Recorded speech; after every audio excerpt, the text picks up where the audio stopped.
Good morning. How are you?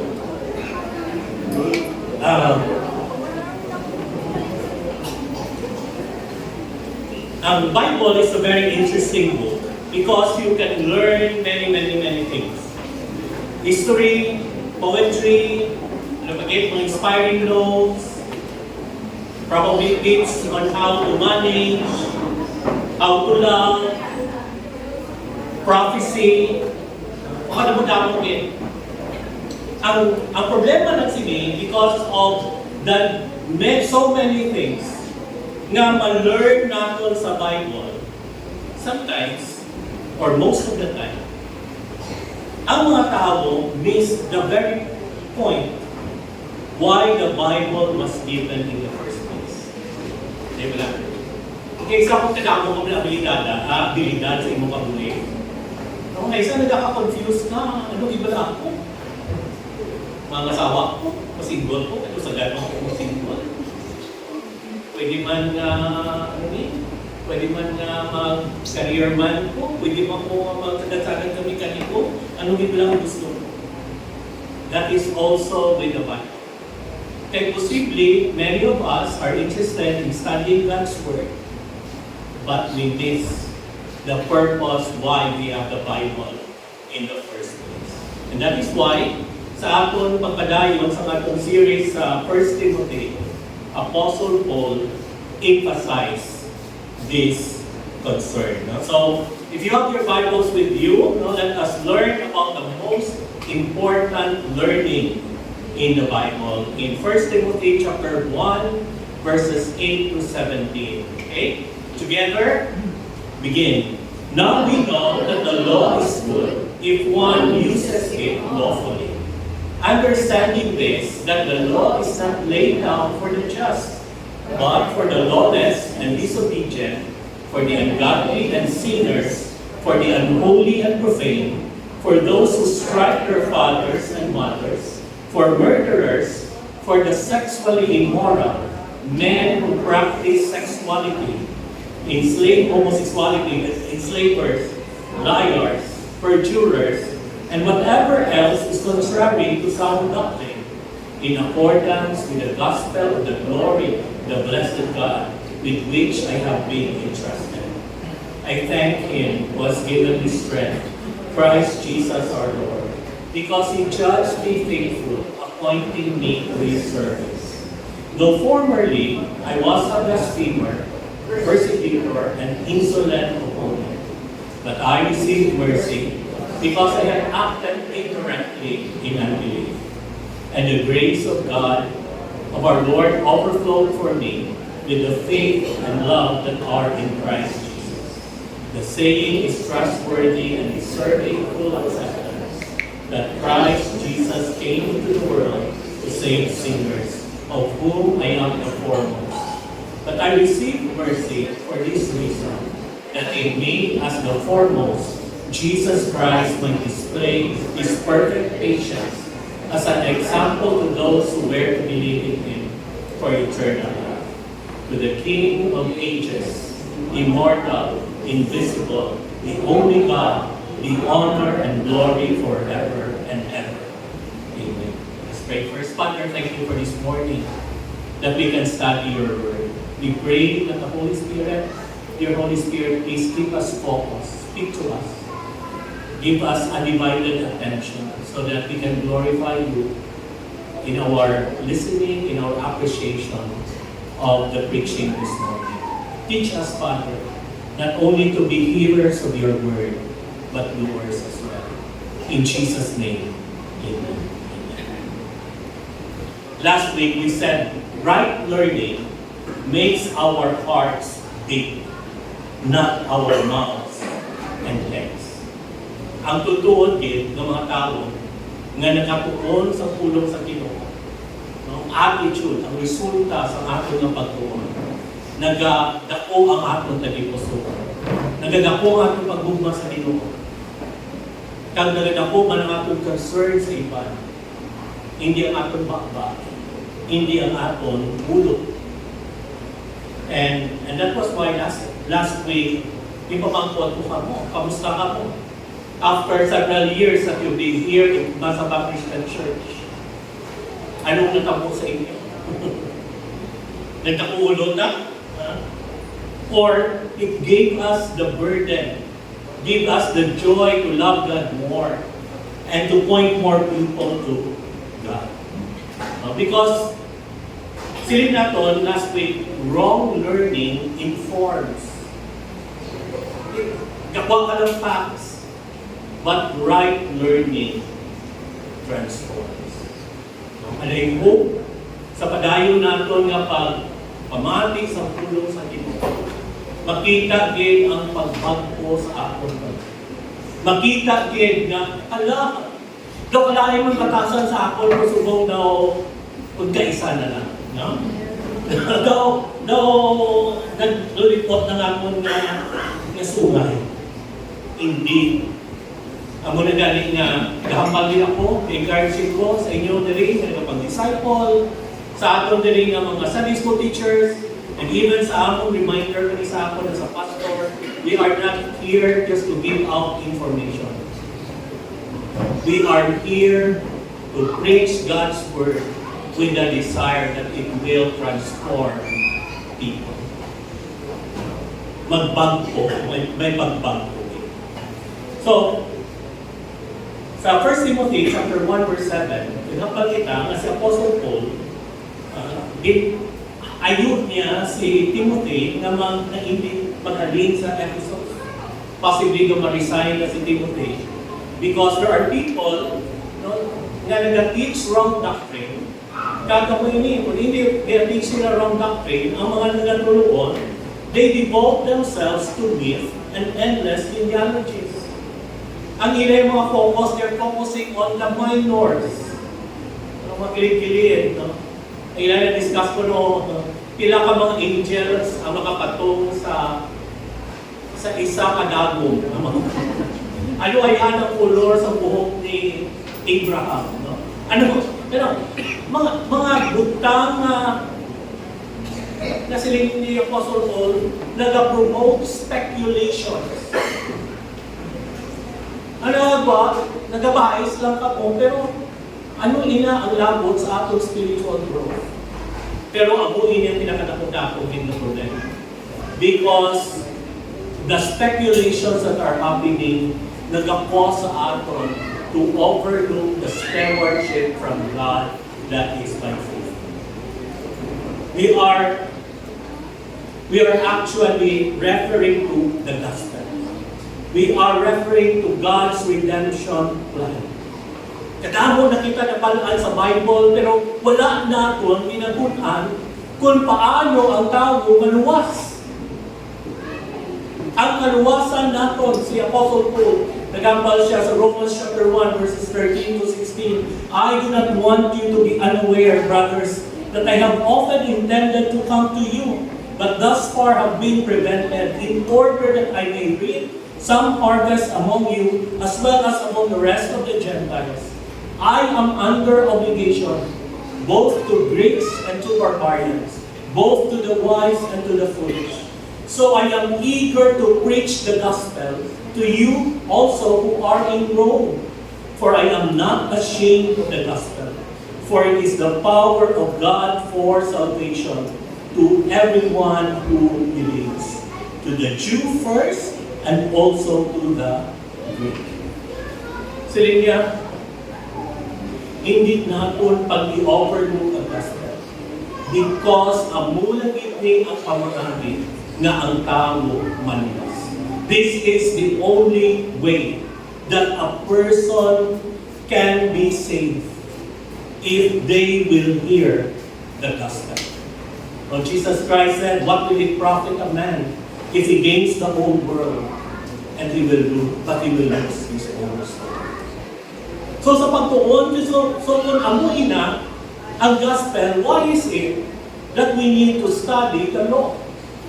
Why we need to study the Old Testament? Anong ginaubra sa Old Testament? What the law does. Ni Apostle Paul, and now we know, we are convinced, Timothy, all of us, kita mga leaders, we know that the law is good. It accomplishes its good purpose.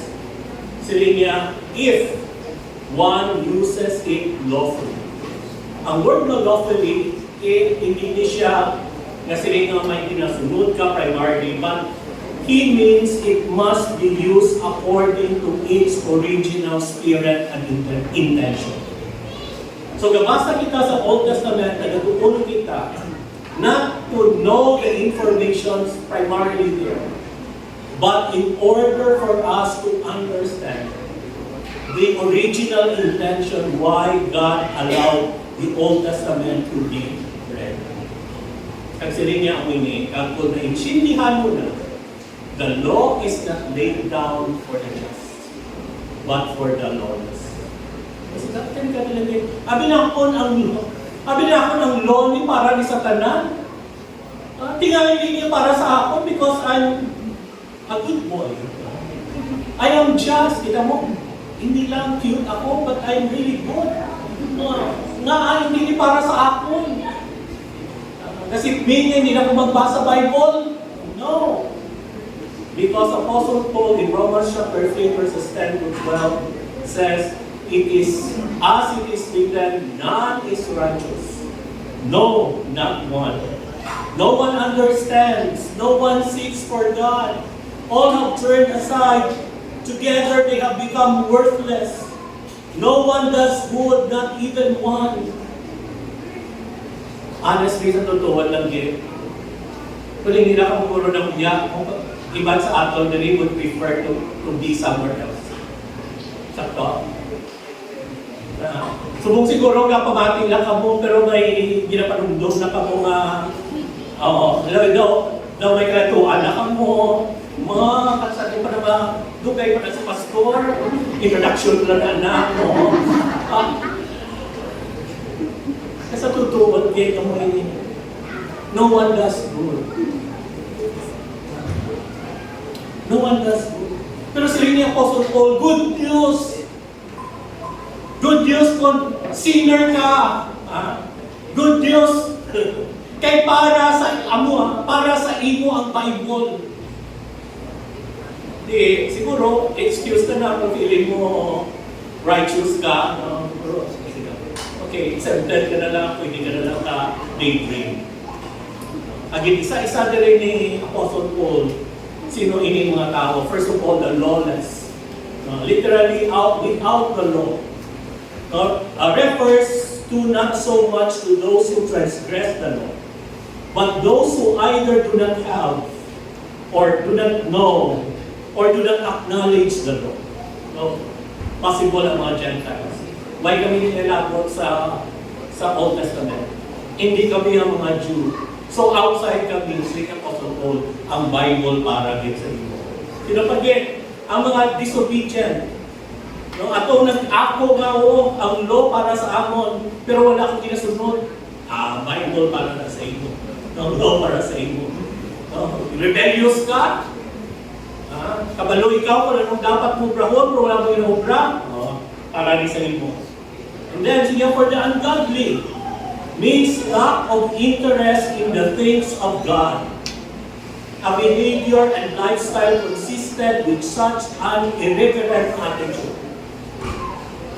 Kasi di nga alikadi pero wala kang gana sa Ginoo.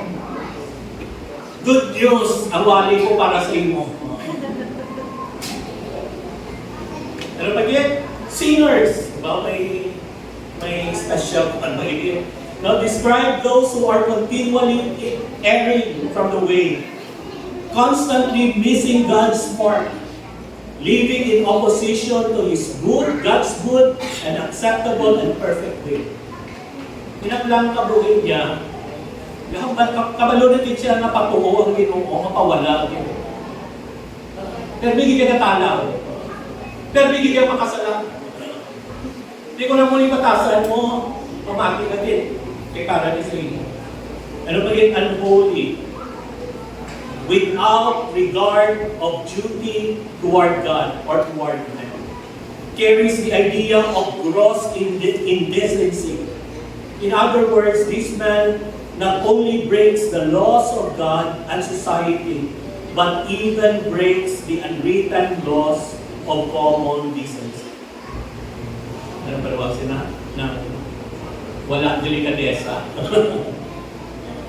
Kaya parehas din ko no, sa tabo, na may patay ka mo, pero hindi mo pag-ilubong, butang mo lang ka.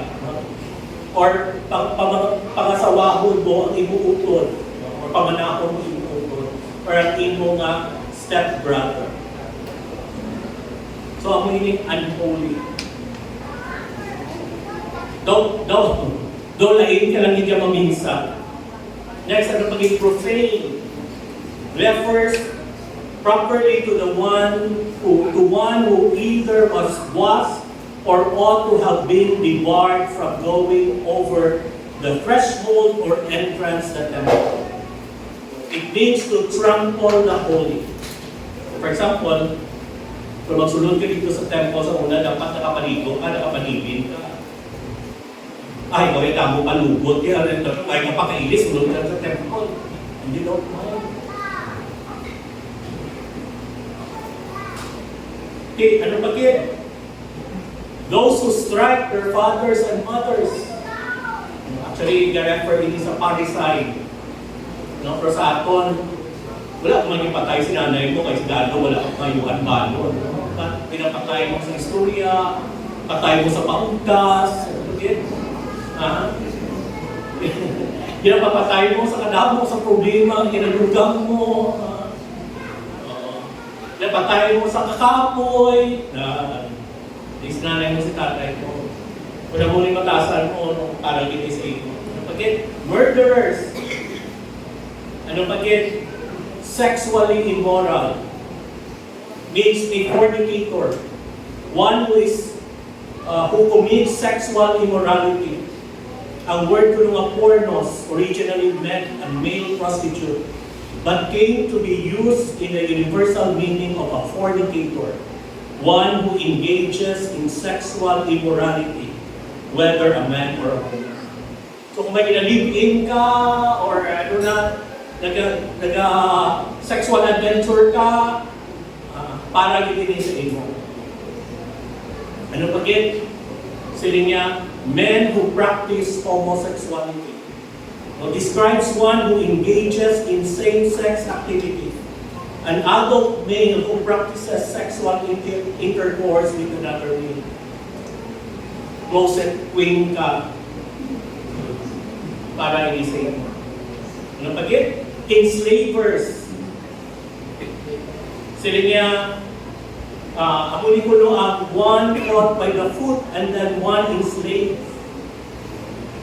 Sila niya, his use of those who traffic in human beings, whether by enslaving free men or stealing the slaves of others or resale. Kung sa atong subong, nagapang-abduct ikaw or kidnapper.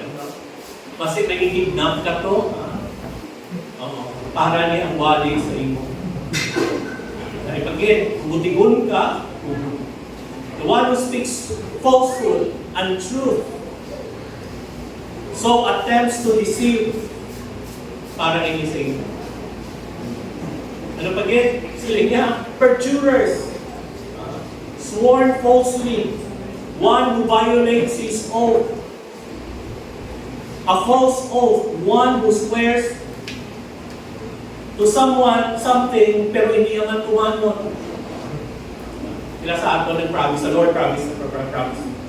Manong promise, nai promise. Manang promise, yes promise. Pero wala man ginubra. Perjurer ka, para ni sa iyo. Cancel niya, and whatever else is contrary to sound doctrine, to sound teaching. Kung ano pa, pag yung pag-ubra mo, na hindi din makapaayo sa imo. So actually, this is in accordance with the gospel of the glory of the blessed God. Sound doctrine, isa commentator, by definition, is that which flows out of the gospel. And so sound teaching is that which conforms to the gospel. It is glorious because it is the supernatural power of God for salvation, rescuing men and women from the evils described and making them brand new creations in Christ. The glorious gospel prepares sinners for the glorious future because it alone has the power to rescue and deliver them from danger, destruction, peril, and slavery to sin, and the consequences of sin, and to transfer them to a state of safety, health, well-being, and eternal preservation. In other words, para ini sa mga makasasala, ano ang functions ng law? Sila ni Apostle Paul, for by the works of the law, no human being is justified in his sight, since through the law comes the knowledge of sin. Kaya ang function gali sa law is to remind you na may atraso ka sa Diyos. Is to remind me na nakasala ako sa Diyos. Is to remind all of us that all have sinned and fall short of the glory of God. May isa commentator na kanaming sa niyang na observation. Sige na tawag lang ang 1 Timothy chapter 1 verses 9 to 10 itinbasa natin. Actually, in-quote lang ni Apostle Paul ang mga butang that are in violation of the Ten Commandments, except sa against eating Sabbath. So lawless and rebellion, no other gods. No? Ungodly and sinners, no idols. Unholy and profane, that take the name of the Lord in vain. Kill fathers and mothers, all nor parents. Murderers, no murder. Immoral men, homosexual, no adultery. Kidnappers, enslavers, no stealing. Liars and perjurers, no false witness. Whatever else is contrary, of course, no public. Isa ini kapag pa-remind sa atin na on our own, we have failed to please God. And that is why kinahanglan ka sa Muslim. Kinahanglan ka sa makaluwas sa aton. Namuna, kasi si Jesus Christ, there is a Luke chapter 5, verses 13 to 32. Nagkato siya sa kanay isang tax collector ni Matthew. Tinagumon ang mga Pharisees. Nagambal sila, why do you eat and drink with tax collectors and sinners? Ang hambal ni Jesus, those who are well have no need of a physician, but those who are sick. I have not come to call the righteous, but sinners to repentance. Amen. Siling niya, kinahanglan ma-realize mo din na makasasala ako, kay kita ang ikanto ni Jesus for our salvation. I did not come for the righteous, to call the righteous, but sinners to repentance. Pero, si Apostle Paul, may comment lang siya. May comment niya lang siya to remind himself and us na naluwas niya. In accordance to the gospel of the glory of the blessed God, with which I have been entrusted. Kung magsiligan entrusted, it means to give over something to another for care, protection, or performance. To invest or charge with a duty or responsibility. Sige ang gospel, itugyan sa Ginoo sa inyo. For you to care, for you to perform, for you to invest. No? So Jesus Christ, anti siya magsaka, siya, all authority in heaven and on earth has been given to me. Matthew 28:18 to 20. Go therefore and make disciples of all nations, baptizing them in the name of the Father and of the Son and of the Holy Spirit, teaching them to observe all that I have commanded you. And behold, I am with you always to the end of the age. So, ato ang inaubra sa law. to make us again realize that we are sinners and we need a Savior. Ikadua, magtuon kita right learning that all man kita sa dikturan ni Jesus. Saying ni Apostle Paul, I thank Him. Ang word na thank, ako man ang word ni grace, actually charis. Pero nag-thank ikaw for a favor, for a benefit received. Siling ni Apostle Paul, siling niya mo ini, si Jesus Christ gives strength to serve. Ibutang niya kita sa ministry. Sige, I thank Him who has given me strength. I mean, given me strength means to put power in. Like a car needs gas for power. And thus to make strong or vigorous, to strengthen, or to be strengthened, enabled, and empowered. Makasasala ka. Makasasala ako. Na wala ko ako ng Ginoo. But praise God. He empowered us. Di niya sulinahan niya kita. And not only that, no, si Jesus Christ our Lord, He also judged us. Ang judge ko no, sila niya, is to think, deem, or consider, regard, especially making a decision after weighing the facts or circumstances. Sila niya, siya gin-evaluate kita sa Ginoo. Ginpanumduman niya ginutudo. Ikaw, ako nga makasasala. Pero kabalong ano iyang ako? Anong iyang judgment? Ikaw, makadamo sa ipag-ubrang, hindi mo. Ako?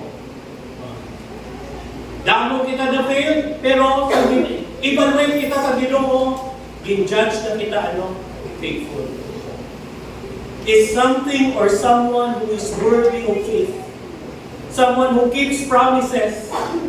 Someone who is applied to God and human, His word. It makes dependable, worthy of reliance or trust. Imagine mo, makasasala ka, hindi ka mapuslan, but Jesus Christ, instead ay habuhay ka sa impyerno, in-evaluate ka, siling niya, pwede ka masalita. Pwede ko ma-entrust sa inyo. You can be my steward. Kagano? And He appointed me, He placed me to His service. And word the service to be a follower of a person and to attach oneself to Him. You know? Grabe yung news. Kung evaluate ka sa makasasala, lagbong. Ang evaluation niya ni Jesus, isa makasasala pa, pasado. Ingoon na pa ka nga, worker sa ako na ministry, sa ako na service. Pero kanami ang dola, word rin na service. Sila nga means the rendering or assistance of help by performing certain duties, often of a humble or menial nature, including such mundane activities as waiting on tables or caring for household needs, activities without apparent dignity. Sa inyo, Apostle Paul, amo ko ito makasasala, pero gingasolinahan, gin-empower ako sa Ginoo. Gin-evaluate niya ako, nga pasado, kaginhimo niya ako na bodyguard.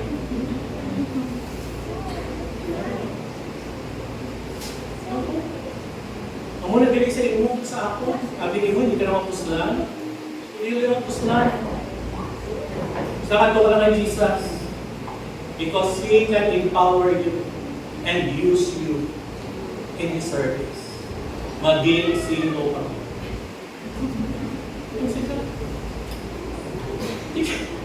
Hindi kayo makasasala pa kung ano nga ang service daw, hindi ko na iyak. Kaya hindi matapos. Kaya si Jesus Christ man, nag-ahatag siyang mercy to sinners. Siling niya, Though formerly, I was a blasphemer. So yung adjective which means speech that is insulting, slanderous, blasphemous, abusive, defaming, demeaning, describes those who rail and reproach with harsh, denigrating, demeaning insults directed against God and man alike. Imagine mo yung suntuhon mo yung Ginoo. Ano ang Ginoo? Gamay-gamay yun. Bata! Pututod ka! Ano? Matawag yun. Kapipay ng bawal nga may verse na sa Bible na ang blasphemy of the Holy Spirit hindi mapatawad. May mga panadayo may nag-challenge niya. Kaya balis na yung blaspheme ko ang Holy Spirit. Ano yan? Dare te ano? God, ano pinag-dare nila? Di ko na muna na tinobra mo. Nahambal mo na sa una.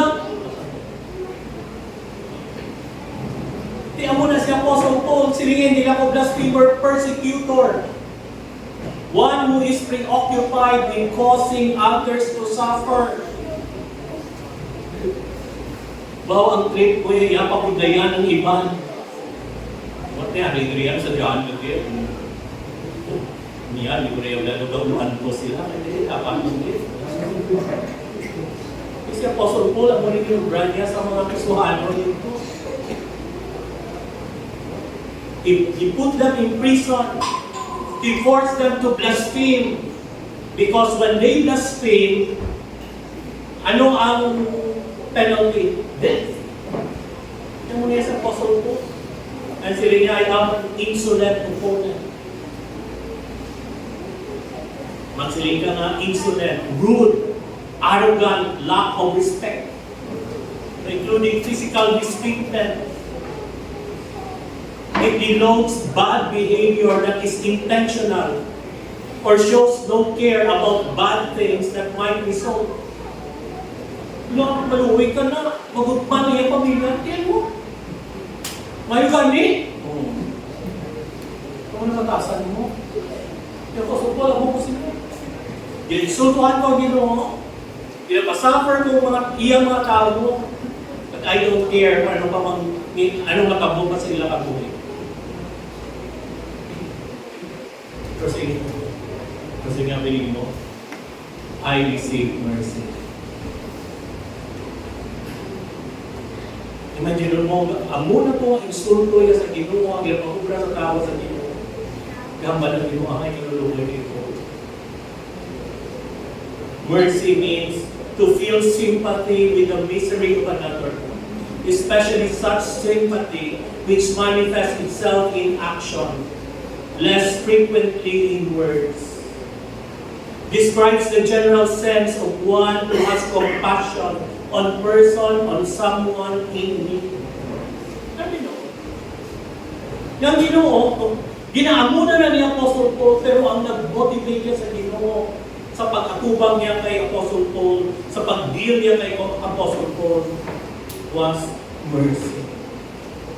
Ngaman, because si Apostle Paul ay had acted ignorantly, don't have the information, do not know, do not understand, not aware, did not recognize.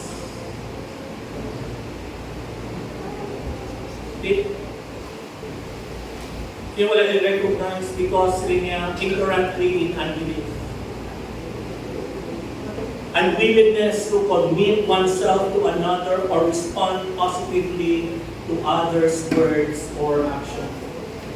Para sa iya ang muli, sila niya hindi kaya mag-believe sa ginapaghin mo sa iyo.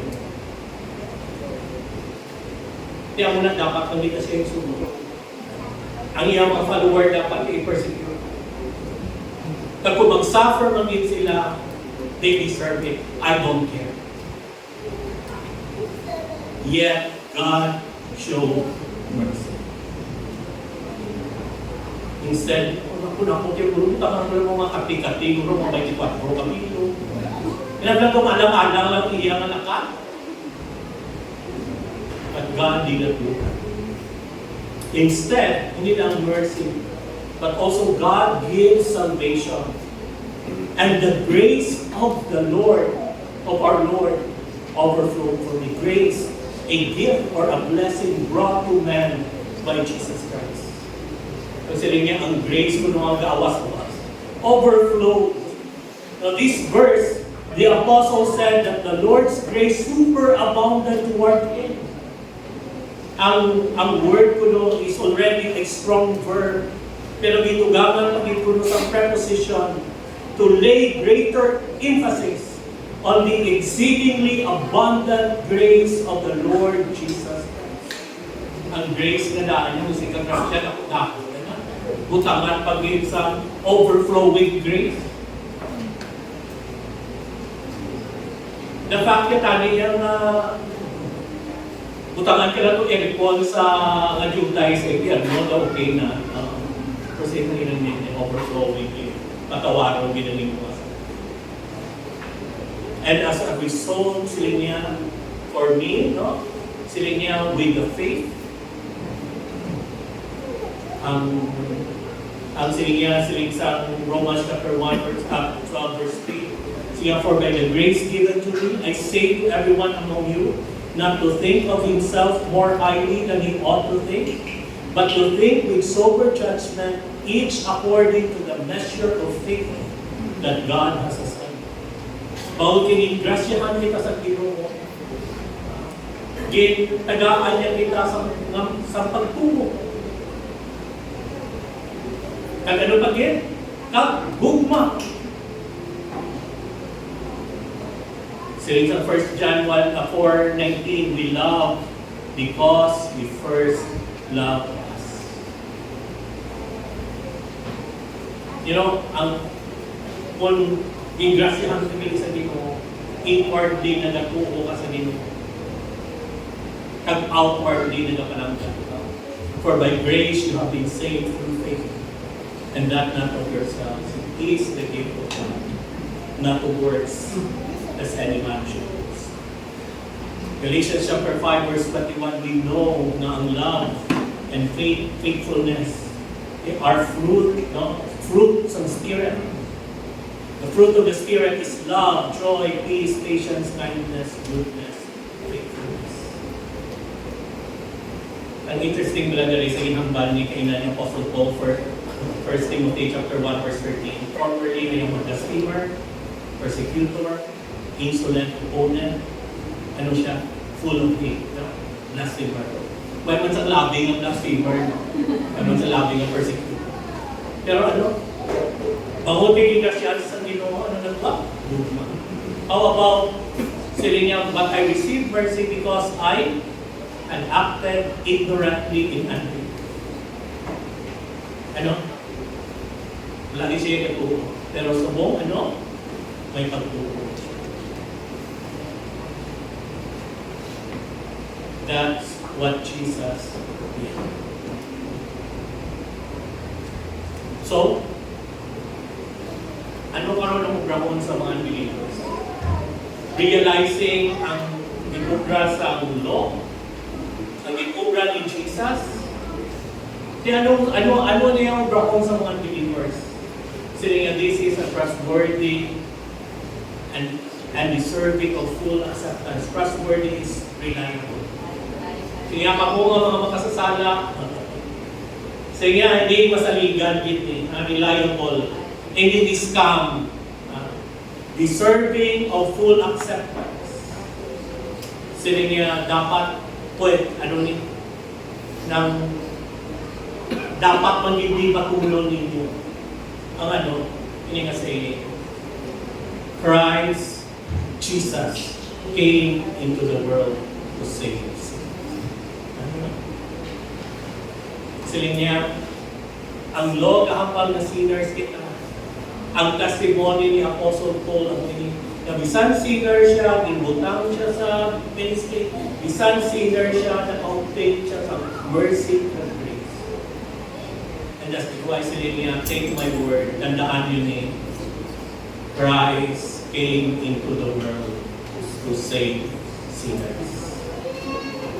Sige nga sa totoo lang, kag ako ang summa cum laude. I am the foremost. The foremost is the superlative form of pro, no? Meaning what comes first. Number one. Kaya si Apostle Paul sa una, ang target ito yan, mga follower ni Jesus Christ, mga apostles, mga disciples, ma-abroad siya in order to kill more Christians. That's how evil ang iya pinipusuro. Hindi, ikaw yan, tigol ka lang. Imoral, ano ko, ako, hindi ko na pagambal kasi hindi na ako makastor. Sige na po, Sir Paul, anong salaan niyo? Piyagihon yung ako? Yung pakabilong, tamo? Amo na salaan niyo? Wala, summa kung laude. Kasi nga po, pero muli, ako gani na summa kung laude, I receive mercy. And that is why, this reason, that in me, bilang summa kung laude, nga agin luwas ako ni Jesus, nga agin ginkaluyan niya ako. Kasi niya ako, Jesus Christ might display His perfect patience. Display means to point out, to demonstrate, to show proof that Jesus Christ is patient to all sinners, and you will obtain mercy kung magpalapit ka mo sa Diyos.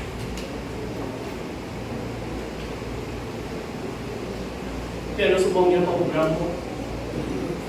Kaya ang kausap ko, iluwas na kong gano'n. So pa.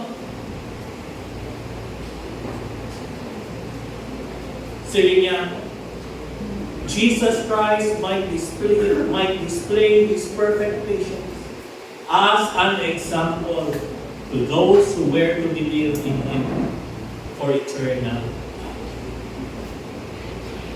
Isang sino ka pa, kung ginuwa si Apostle Paul, who is a blasphemer, a persecutor, insolent, ginuwa sa Ginoo. Ikaw. Namin na sa inhambal ni Apostle Paul, Romans chapter 5, verse 20. Now the law came in to increase the trespasses. The more you know the law, the more ka-realize mo, kadamo magaling sa sala.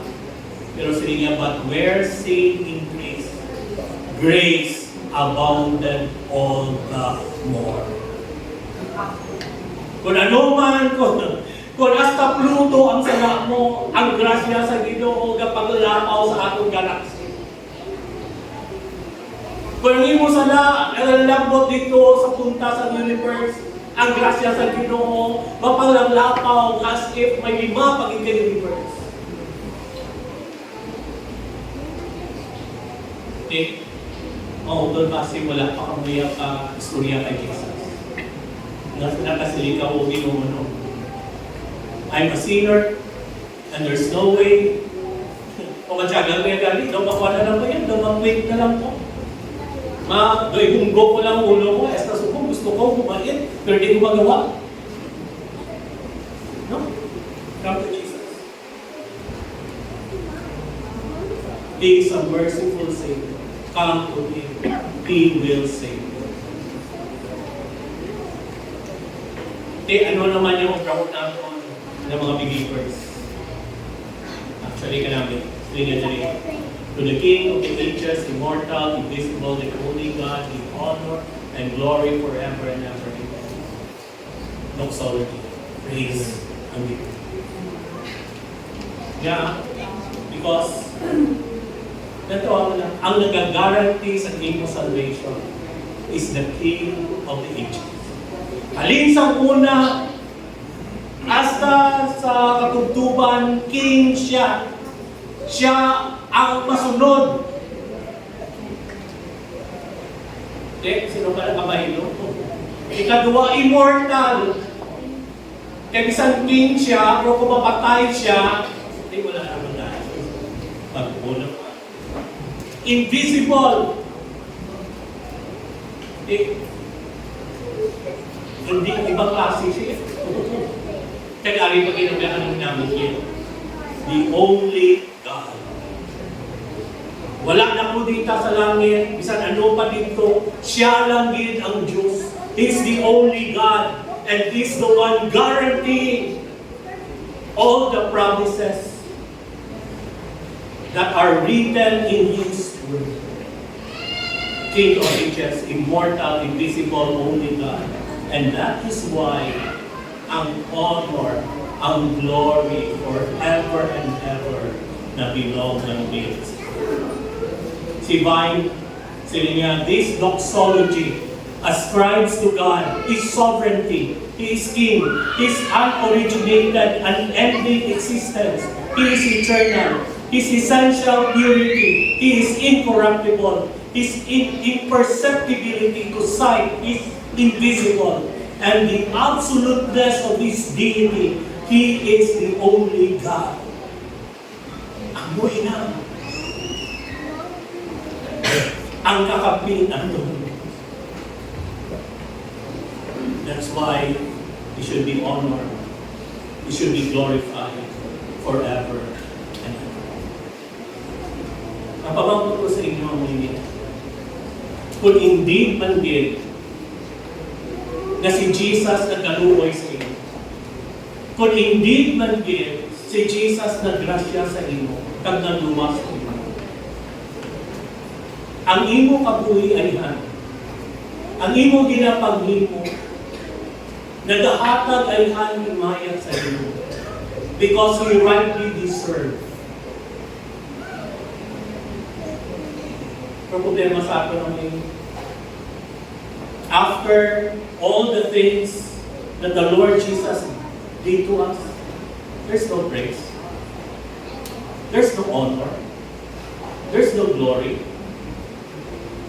Now, ako man lang yan. Piliton pa kita kung kaisa. Ang bida yapon sa atong kabuhi kita. Ang gusto yapon naton ako. Oh, Lord. Christians, Jesus Christ gave His best, and that is His life for us to be saved. It is but proper for us that in return we will give our life in order to glorify Him and honor Him in our life. So yung ututandaan natin meaning right learning should primarily lead us to our Savior. Point others to the Savior and glorify our God and Savior. God bless the Apostle Paul saying niya, for I delivered to you as of first importance what I also received, that Christ died for our sins in accordance with the Scriptures, and that He was buried and He was raised on the third day in accordance with the Scriptures. Sila niya ang pinaka-importante in-share ko sa inyo in gospel. He appeared sa kay Cephas, 12. He appeared to more than 500 men, most of whom are still alive, though some have fallen asleep.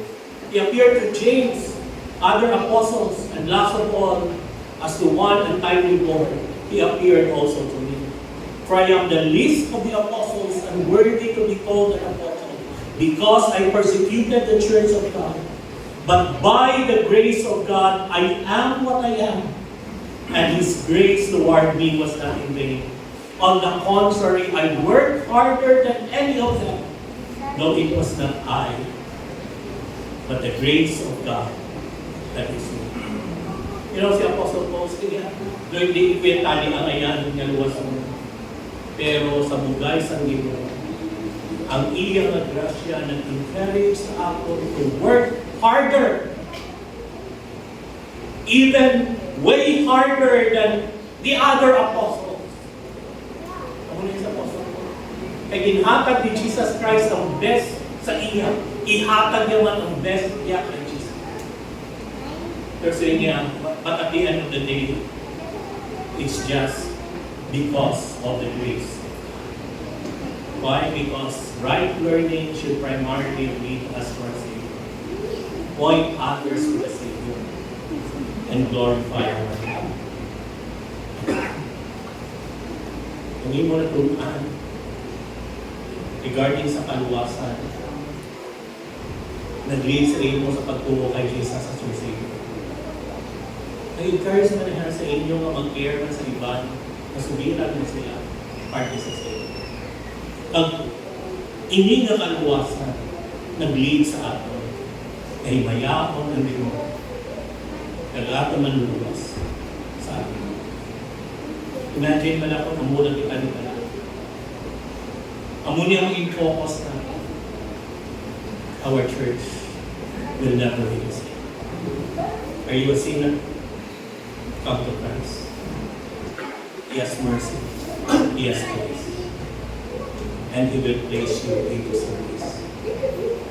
And will put praise and glory in our mouths for Him, because He deserves this forever and ever. Amen? I pray. Father, thank you again for saving our souls. In Jesus' name.